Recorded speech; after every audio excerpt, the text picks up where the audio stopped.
નમસ્કાર મિત્રો, આજે અષાઢી બીજ છે. સમગ્ર વિશ્વ જ્યારે જગન્નાથ ભગવાન જગન્નાથની રથયાત્રામાં મહોત્સવમાં ડૂબેલું છે, ત્યારે ક્યારેક વિચાર્યું છે કે આ રથયાત્રા માત્ર એક ઉત્સવ નથી, પણ તમારા અને મારા જીવનની આખી કહાણી છે.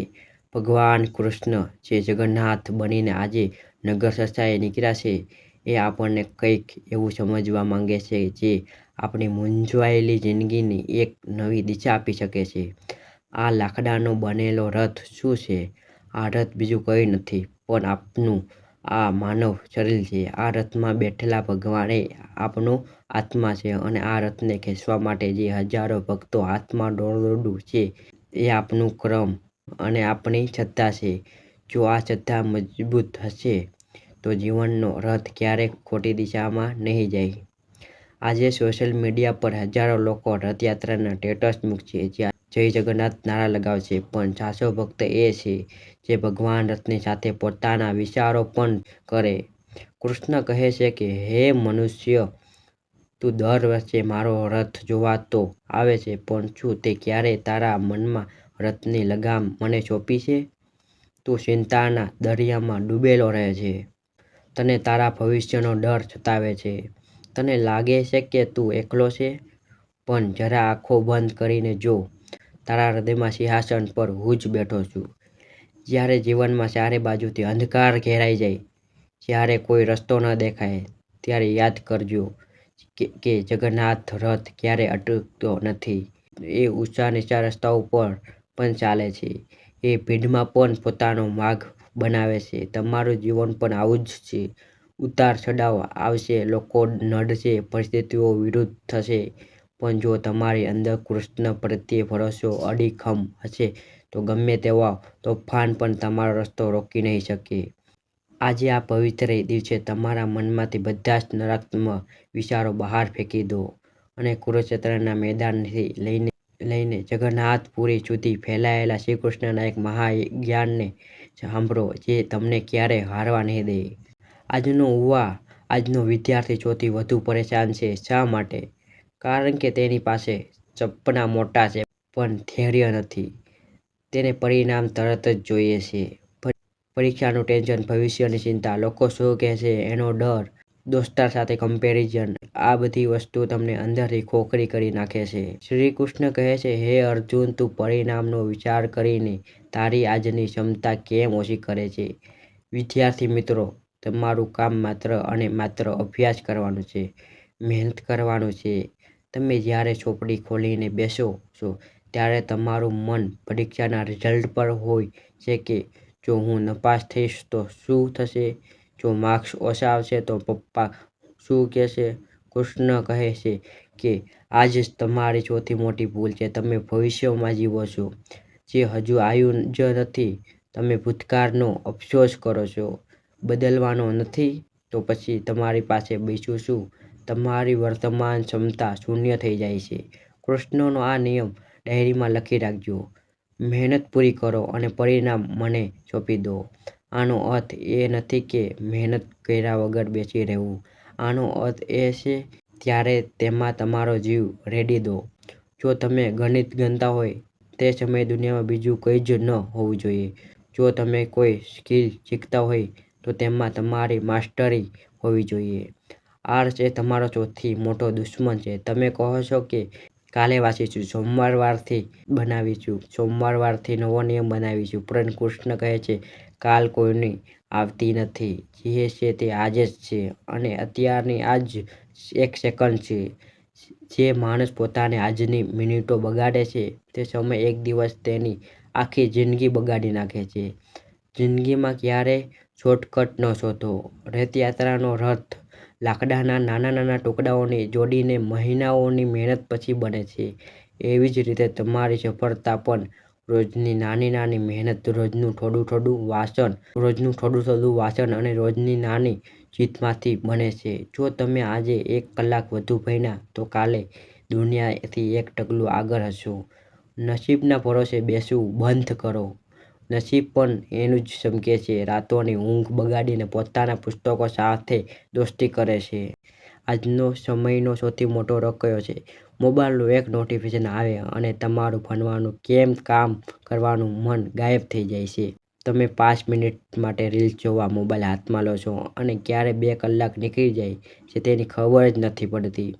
પછી રાત્રે અફસોસ થાય છે કે આજે મારો આખો દિવસ બગડી ગયો.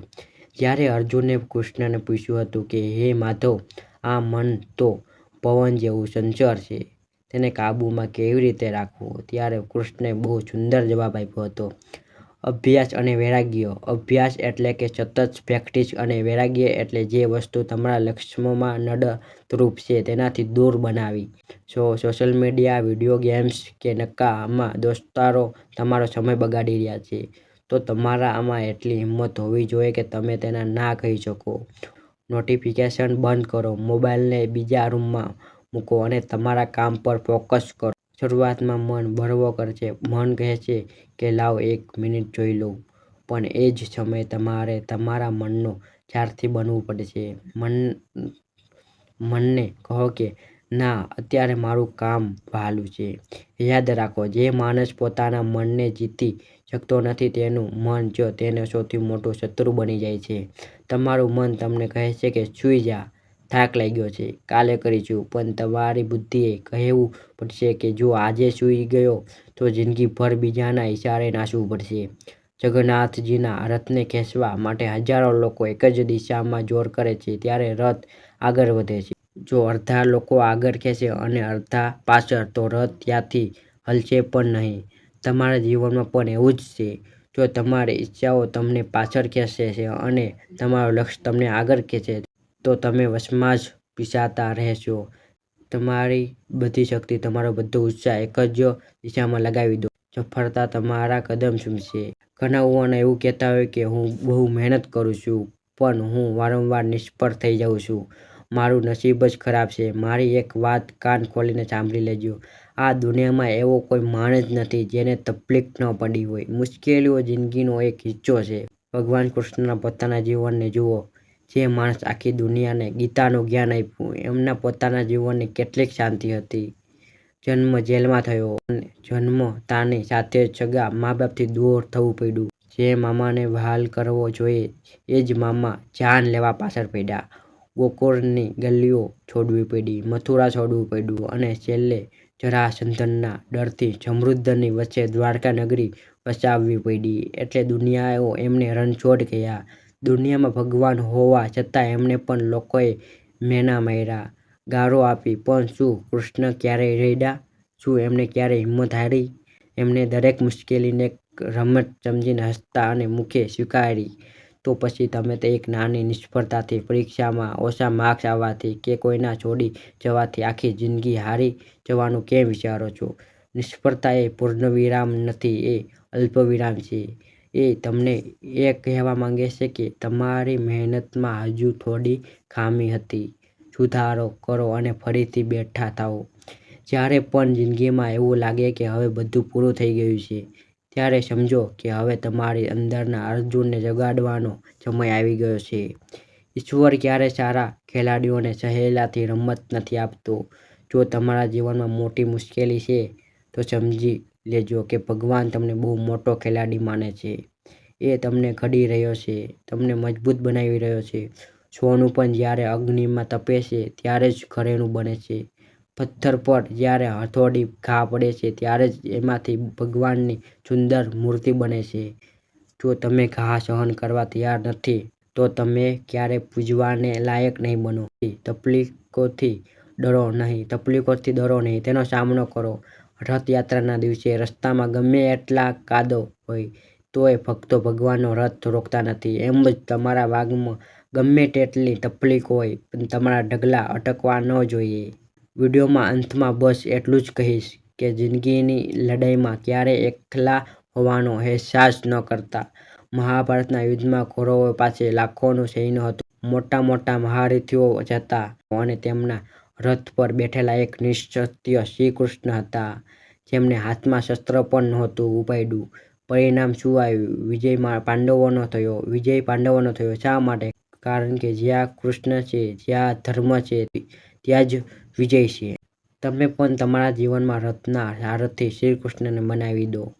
સવારે જ્યારે જાગો ત્યારે ભગવાનને કહો, હે પ્રભુ, આજનો દિવસ હું તમારી ઈચ્છા મુજબ જીવીશ. હું મારું બેસ્ટ કામ કરીશ, કોઈનું ખરાબ નહીં કરું અને પૂરી મહેનત કરીશ. જે પરિણામ આવશે તે તમારી પ્રસાદી સમજીને સ્વીકારી જ લઈશ. જે દિવસે તમે આ ભાવ લાવી દીધો ને, તે દિવસે તમારા મનમાંથી બધો જ ભાર, બધું જ ટેન્શન ગાયબ થઈ જશે. તમારી બધી જ ચિંતા કૃષ્ણ ઉપાડી લેશે. ભગવાન જગન્નાથ આપ સૌના જીવન અને સુખ, શાંતિ, સમૃદ્ધિ અને સફળતાની દિશામાં આગળ વધારે તેવી પ્રાર્થના.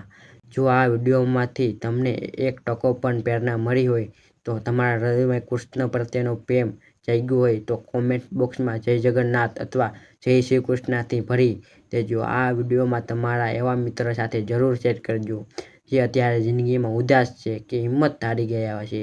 ચેનલ પર નવા હોય તો સબસ્ક્રાઇબ કરવાનું ભૂલતા નહીં, કારણ કે અહીં તમને આવી જ પાવરફુલ મોટિવેશનલ વાતો મળશે.